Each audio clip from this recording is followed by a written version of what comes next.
అయితే సోఫాలో కూర్చొని గేమే దొంగతనం గేము మళ్ళీ నువ్వు ఇస్తే ఏముంటుంది అని ఇట్లా చిన్నగా అంటుంది. నెక్స్ట్ కిచెన్ దగ్గర ఒక డిస్కషన్ జరుగుతుంది. రీతు అలాంటప్పుడు టీం ఎందుకు అని అంటుంది. వెంటనే తనుజ అరవకు అరవకు అంటుంది. ఎవరు అరుస్తున్నారు? నేను అరుస్తున్నానా? నేను అరవట్లేదు, మాట్లాడుతున్నా అంటుంది రీతు.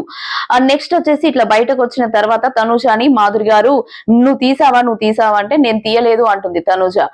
ప్రామిస్ అంటే గేమ్ లో ప్రామిస్ ఎందుకండి, ప్రామిస్ ఎందుకురా గేమ్ లో అంటుంది తనూజ.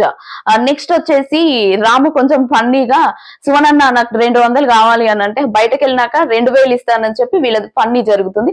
నెక్స్ట్ సంచన గారు వచ్చేసి దివ్య అని పిలుస్తుంది. దివ్య అంటే ఏంటి చెప్పు అని అంటే నువ్వు తీసావా అని అంటే నేను తీయలేదు అని అంటుంది. ఓకే రేపు నువ్వు గేమ్ లో ఉండకుండా నేను పక్కన పెట్టి గేమ్ ఆడతాము అని అంటే దివ్య అంటుంది మీరు చేస్తే ఫన్ కంటెంట్ కోసం, నేను చేస్తే నన్ను గేమ్ లో నుంచి తీసేసి మీరు ఆడతారా, ఇదా మీ స్ట్రాటజీ, నాకొక రూలు మీకొక రూలా అని